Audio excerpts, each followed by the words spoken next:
अस्सलाम वालेकुम, मैं हूं शमा असलम, आपके फेवरेट यूट्यूब चैनल पर। मैं आज डिस्कस करने जा रही हूँ थर्ड वीडियो जो कि रिलेटेड है for the clearance of MPhil entry test in zoology department of UAF university of agriculture Faisalabad.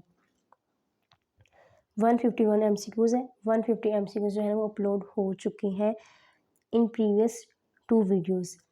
Boron is involve in boron किस में इन्वॉल्व होता है? ब्रोन इन्वॉल्व होता है translocation of water in plants में।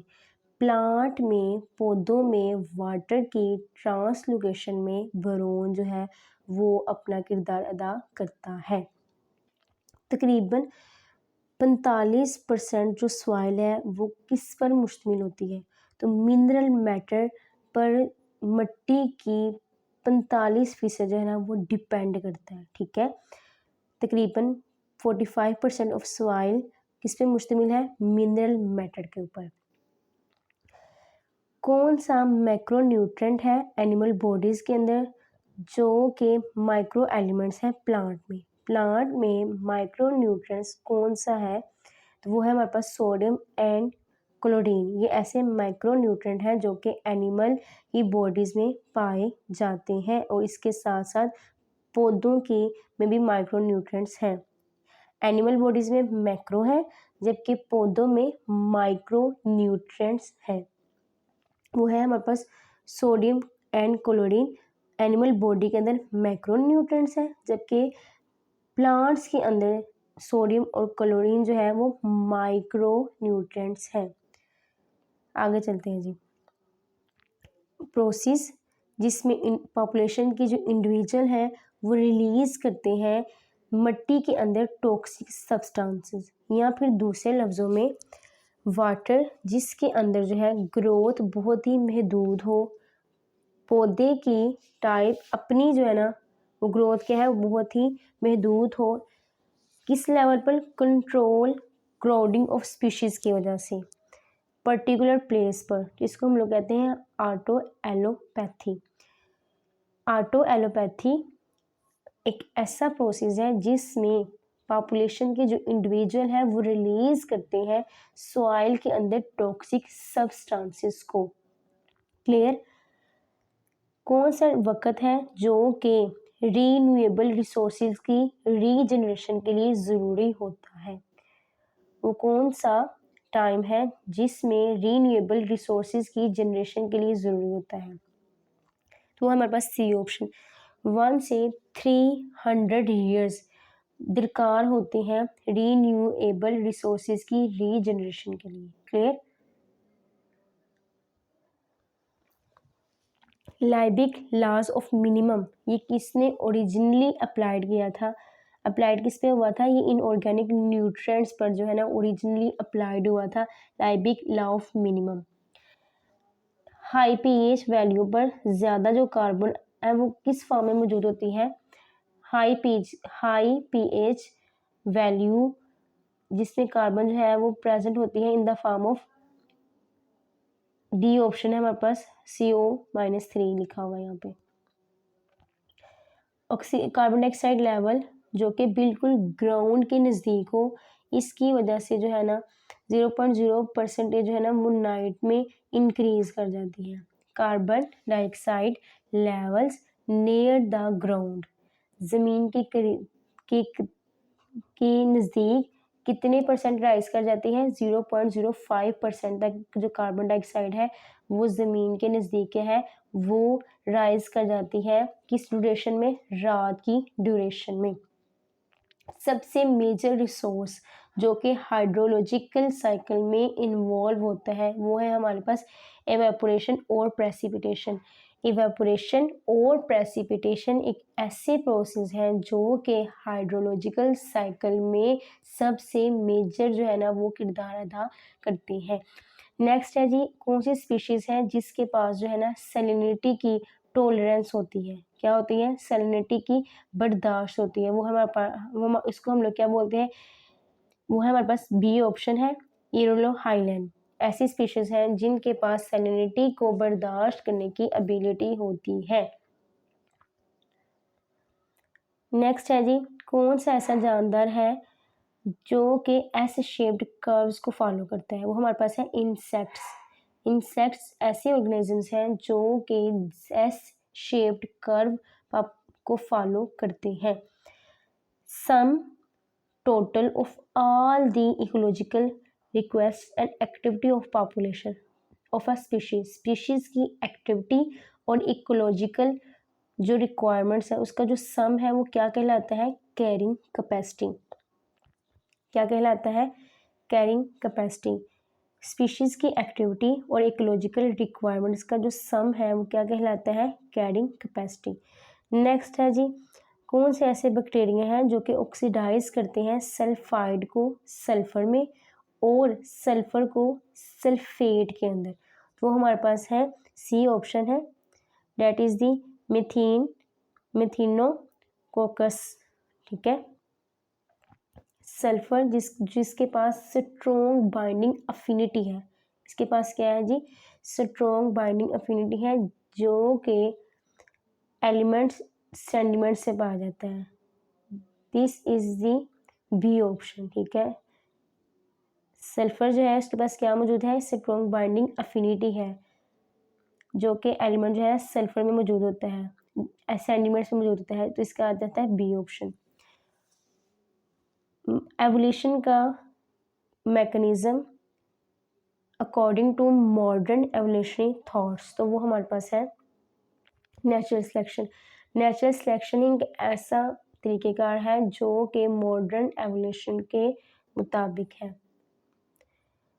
कौन सा ऐसा नेचुरलिस्ट है जिसने सिंथेसाइज किया था नेचुरल सिलेक्शन का कॉन्सेप्ट इंडिपेंडेंटली ऑफ डार्विन? तो हमारे पास है अल्फ्रेड वेलिस। एक ऐसा नेचुरलिस्ट था जिसने कॉन्सेप्ट ऑफ नेचुरल सिलेक्शन को इंडिपेंडेंटली जो है ना ऑफ डार्विन जो था ना उसको डिस्क्राइब किया था।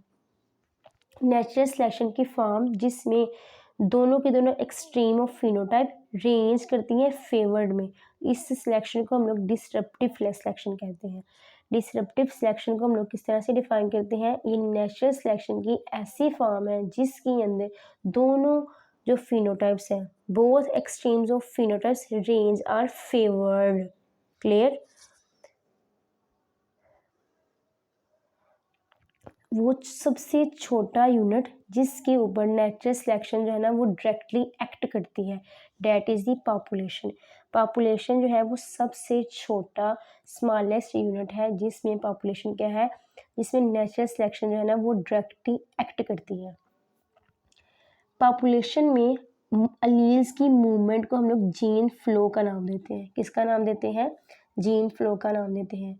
पॉपुलेशन में एलील्स की मूवमेंट जीन फ्लो कहलाती है। ब्रीडिंग पॉपुलेशन में हाइड्रोजाइगोसिटी का जो लेवल है वो डिक्रीज हो जाता है। इन ब्रीडिंग पॉपुलेशन में हाइड्रोजाइगोसिटी का जो लेवल है उसमें कमी आ जाती है। इनमें ऐसा कौन सा फार्मिंग ऑप्शन है जो कि कंसिस्ट करता है उन तमाम इंडिविजुअल पर जो कि कंट्रीब्यूट करते हैं जीन पूल को नेक्स्ट जनरेशन के लिए? पॉपुलेशन में नेक्स्ट जनरेशन के जीन पोल के लिए कौन से जो है ना इंडिविजुअल्स जो है ना वो कंट्रीब्यूट करते हैं? तो इफेक्टिव पॉपुलेशन के जो इंडिविजुअल्स हैं वो कंट्रीब्यूट करते हैं जीन पोल को, नेक्स्ट जनरेशन के जीन पोल को पॉपुलेशन में क्या करते हैं? कंट्रीब्यूट करते हैं। कौन सा ऐसा पैटर्न है जिसमें हाइब्रिड जो जोन है ना उसको मजबूती मिलती है रिप्रोडक्टिव बैरियर से? तो वो हमारे पास रीइंफोर्समेंट ऐसा पैटर्न है जिसमें हाइब्रिड जोन जो है वो रिप्रोडक्टिव बैरियर्स को मजबूत करता है, स्ट्रेंथ प्रोवाइड करता है। इनमें से ऐसा कौन सा ऑप्शन है जो कि ट्रस्टियल एंसेस्टर है व्हील का? तो वो हमारे पास है ए ऑप्शन। ठीक है, ए ऑप्शन है जो कि ट्रस्टियल इंसेस्टर है, व्हील का ट्रस्टियल इंसेस्टर है। नेक्स्ट है जी डिफरेंशियल फिटनेस ऑफ इंडिविजुअल की डिफरेंशियल फिटनेस जो कि लीड करती है किसकी एक्युमुलेशन को, ये हमने जानना है। किसमें? ट्रेट इन पॉपुलेशन में। जनरेशन के हवाले से पॉपुलेशन की खसूसियात में कौन से इंडिविजुअल की जो फिटनेस है ना वो एक्युमुलेट करती है? तो फेवरेबल ट्रेट में The differential fitness of individual leads to accumulation of favorable trait in population over generation. Clear है? इसमें से कौन सा ऐसा स्मॉलेस्ट यूनिट है जिसमें पॉपुलेशन जिसमें नेचुरल सिलेक्शन जो है वो तब्दील हो सकती है? तो पॉपुलेशन जीन फ्रीक्वेंसी ही एक ऐसा ऑप्शन है जिसमें नेचुरल जो सिलेक्शन है ना उसमें क्या आ जाती है, तब्दीली पाई जा सकती है। पॉपुलेशन जीन फ्रीक्वेंसी ही एक सबसे स्मॉलेस्ट यूनिट है जिसकी वजह से नेचुरल सिलेक्शन में तब्दीली आ सकती है। फॉसिल रिकॉर्ड, किसका फॉसिल रिकॉर्ड? जो कि सर्व करते हैं एवोल्यूशन लिंक रेप्टाइल्स में और बर्ड्स में, तो आर्चियोपैट्रिक्स का रिकॉर्ड जो कि सर्व करता है एवोल्यूशन लिंक रेप्टाइल्स और बर्ड्स के दरमियान। Who could have proposed that the boundaries between each stratum mark the occurrence of different localized field? तो वो बेसिकली हमारे पास था बी ऑप्शन है, कार्वियर। ये एक ऐसा साइंटिस्ट है जिसने बाउंड्रीज की थी हर स्ट्रेटम मार्क की, यानी कि अक्रंस बताई थी डिफरेंट लोकलाइज्ड फ्लड्स की। क्लियर? कंट्रीब्यूशन है individual, contribution and individual makes to a gene pool of the next generation. Basically एक रिलेटिव फिटनेस है जिसको हम लोग कहते हैं, ये कंट्रीब्यूशन होती है इंडिविजुअल में जिसके ज़रिए जो है ना नेक्स्ट जनरेशन में जो है ना जीन पूल जो है ना वो बनते हैं। This is the relative fitness. Contribution an individual makes to the gene pool of the next generation. ये रिलेटिव फिटनेस ही है जो कि इंडिविजुअल की कंट्रीब्यूशन करती है नेक्स्ट जनरेशन के जीन पूल में। If on average 46% of the लोकलाई इन अ स्पीशीज में 40% जो लोकलाई है, दूसरे लफ्ज़ों में if an average 46% of the loci in a species gene pool and heterozygous, then the average homozygosity of the species should be 54%. Clear?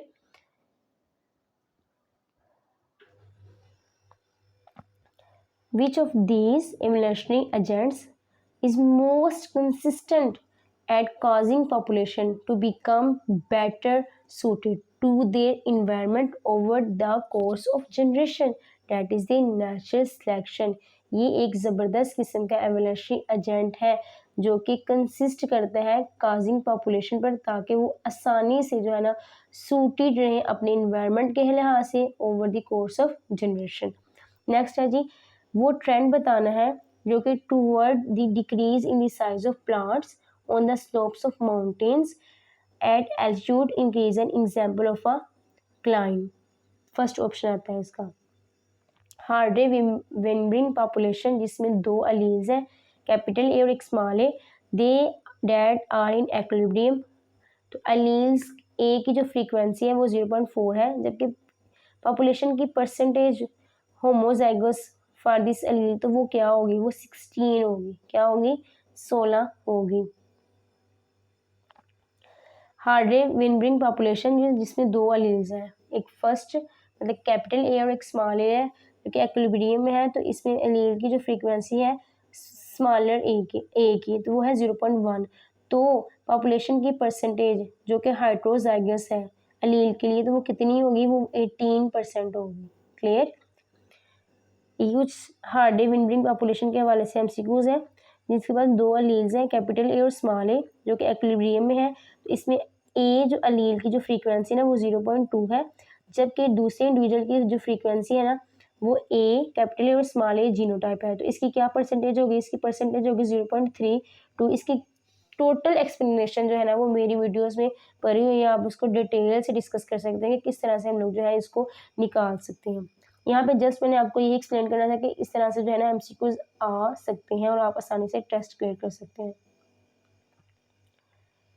Clear? You have a simple population of butterflies and find it that 42% are heterozygous at a particular locus. What should be the frequency of the recessive allele in this population? वो हमारे पास D option है, allele frequency cannot be determined from this information. Next है जी, gene flow is a concept best used to describe and exchange. कहते हैं gene flow एक ज़बरदस्त किस्म का कॉन्सेप्ट है जो कि डिस्क्राइब करता है किस चेंज को और किसके दरमियान। ये पॉपुलेशन के दरमियान जो है तब्दीली को, एक्सचेंज को है, वो डिस्क्राइब करता है जीन फ्लो का कॉन्सेप्ट।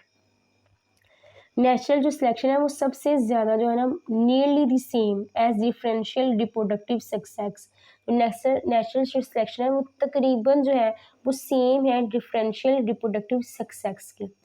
नेक्स्ट है जी फॉसिल एविडेंस, जो कि इंडिकेट करते हैं कि हॉर्सेस जो है ना वो ग्रेजुअली इंक्रीज कर जाते हैं अपने साइज में, किस टाइम में, जियोलॉजिकल टाइम में। तो कौन सी जो टर्म है वो ज़बरदस्त किस्म का ना इस प्रोसेस को डिफाइन करती है, तो वो हमारे पास डायरेक्शनल सिलेक्शन है। डायरेक्शनल सिलेक्शन एक ऐसी डायरेक्शन है जो कि फॉसिल एविडेंस को इंडिकेट करती है, जिसमें हॉर्सेस जो है ना वो आहिस्ता आहिस्ता जो है ना उनके साइजेस में क्या हो जाता है, बढ़ता चला जाता है ओवर जियोलॉजिकल टाइम। नेक्स्ट है जी कौन सी ऐसी जो है ना एविडेंस हैं जो कि स्ट्रॉन्गली सपोर्ट करते हैं ज़मीन पर लाइफ के ओरिजिन को। तो ए ऑप्शन आ जाता है सारे के सारे जानदार, स्पेशली सारे के सारे जानदारों को इस्तेमाल किया गया सेम जेनेटिक कोड, ठीक है, जिनके पास क्या आता है इसेंशली सेम जेनेटिक कोड। तो उससे जो है ना ये एविडेंस लगाया गया कि जो ओरिजिन ऑफ ऑल लाइफ है ना ऑन अर्थ वो क्या है, कॉमन है। Heterozygotes advantage should be most closely linked to which of the following. तो ये हमारे पास बी ऑप्शन आता है, ये स्टेबलाइजिंग सिलेक्शन, ये क्या है, स्टेबलाइजिंग सिलेक्शन है। क्लियर। नेक्स्ट है जी 191 एमसीक्यूज है। फ्रूट फ्लाई पॉपुलेशन है जिसके पास जीन है और इसके 2 अलील्स हैं जो कि आपको प्रेजेंट किए हुए हैं A1 and A2। Test show करते हैं कि 70% जो गमीट्स हैं उन्होंने क्या करना है, पॉपुलेशन कंटेन A1 अलील। अगर तो पॉपुलेशन किसमें, हार्डे विनब्रिंग इक्विलिब्रियम में, तो उसमें पॉपुलेशन जो फ्लाइज है ना वो किस तरह से कैरीज करेगी बोथ A1 एंड A2। तो इसका जो ऑप्शन है ना वो डी है। Clear. Natural selection change allele frequency, population में अलील फ्रिक्वेंसी में जो तब्दीली आती है ड्यू टू नेचुरल सिलेक्शन। ये क्यों आती है, क्योंकि कुछ इंडिविजुअल ने सर्वाइव कर जाते हैं और कुछ रिप्रोड्यूस कर जाते हैं ज़्यादा successfully as compare to the other. कहते हैं ऐसा क्यों होता है कि पॉपुलेशन में अलील की जो फ्रीक्वेंसी है उसमें तब्दीली आती है, तो वो इस वजह से होता है कि कुछ जो इंडिविजुअल होते हैं वो सर्वाइव कर जाते हैं और रिप्रोड्यूस कर जाते हैं ज़्यादा successfully as compare to the other. इनमें से ऐसे कौन से स्पीशीज़ हैं जो कि डिस्टिंक्शन करती हैं 2 स्पीशीज़ को, जो बेस्ड होती है on the degree of genetic exchange between their gene pool. तो हमारे पास आता है फाइलोजेनेटिक लिंकेज, फाइलोजेनेटिक कॉन्सेप्ट, जिसके ज़रिए जो है ना 2 स्पीशीज़ को आपस में फ़र्क किया जा सकता है on the basis of their genetic exchange between their gene pool. इनमें से ऐसा कौन सा स्पीशीज़ का कॉन्सेप्ट है जो कि करंटली ज़्यादा पॉपुलर है अमंग बायोलॉजिस्ट, तो वो है बायोलॉजिकल स्पीशीज़ कॉन्सेप्ट, जो कि अभी भी सबसे ज़्यादा पॉपुलर है बायोलॉजिस्ट के दरमियान। कौन सी ऐसी स्पीशीज़ कॉन्सेप्ट है जो कि लिनियस ने यूटिलाइज़ किया था, मॉर्फोलॉजिकल स्पीशीज़ कॉन्सेप्ट है जो कि लिनियस साइंटिस्ट ने इस्तेमाल किया था। नेक्स्ट है जी फिनोटाइपिक करैक्टर, जो कि वेरी करते हैं along a continuum in a population में कॉन्टिन्यूम जो है ना वो वेरी लॉन्ग करते हैं, that is the continuous character. Continuous character ऐसे करैक्टर हैं जो कि वेरी करते हैं along a continuum in a population, लगातार पॉपुलेशन में वेरी करती हैं। एक पॉपुलेशन जो है ना वो ट्री होल्स के अंदर रह रही है, जबकि दूसरी पॉपुलेशन जो है ना वो स्ट्रीम्स के ऊपर स्ट्रीम्स में रह रही है। तो what sort of barrier exist between 2 species, तो इन दोनों स्पीशीज के दरमियान जो है ना वो कौन सा बैरियर जो है ना वो पाया जाएगा। ये इन स्पीशीज के दरमियान हैबिटेट जो बैरियर है ना वो एग्जिस्ट करता है। नेक्स्ट है जी एक स्पीशीज की फीमेल ने चॉइस करनी है मैट को, ठीक है, किस बेस पर, सॉन्ग क्वालिटी पर, ठीक है, जबकि फीमेल जो है ना दूसरे स्पीशीज की उसने चूज करना है मेट को on the basis of their size. तो इस किस्म का जो बैरियर है ना वो किन 2 स्पीशीज के दरमियान पाया जाता है, तो ये बेसिकली बिहेवियरल स्पीशीज ऐसी स्पीशीज होती हैं जिनके दरमियान इस तरह का जो है ना वो बैरियर एग्जिस्ट करता है। क्लियर है। एक सॉन्ग क्वालिटी के ऊपर जो है ना स्पीशीज को तलाश करिए, जबकि दूसरी जो है ना साइज की बेस पर तलाश करिए। क्लियर। नेक्स्ट है जी, एक स्पीशीज के जो मेल है वो बहुत ही छोटे हैं ताकि वो परफॉर्म कर सके एम्फ्लेक्सिस को। एम्फ्लेक्सिस के एक्शन है जो कि स्टिमुलेट करते हैं ओवुलेशन को with females of all other species. ठीक है, एक पॉपुलेशन मेल, एक पॉपुलेशन का जो मेल है वो इतना छोटा है तो जो कि परफॉर्म करते हैं एम्फ्लेक्सिस को फीमेल के साथ, दूसरी स्पीशीज की फीमेल्स के साथ। तो इस किस्म का जो बैरियर होता है ना किन दो स्पीशीज के में पाया जाता है, तो ये बेसिकली मैकेनिकल बैरियर होता है। नेक्स्ट है जी, biological species concept inadequate. किन ग्रुप्स के लिए जो है ना बायोलॉजिकल स्पीशीज कॉन्सेप्ट जो है ना वो गैर मुनासिब है, वो ए सेक्सुअल ऑर्गेनिजम्स के लिए। किन स्पीशीज के लिए? ए सेक्सुअल ऑर्गेनिजम्स के लिए। Thank you so very much. ये 200 MCQ जो है मजीद नेक्स्ट बात करेंगे हम लोग।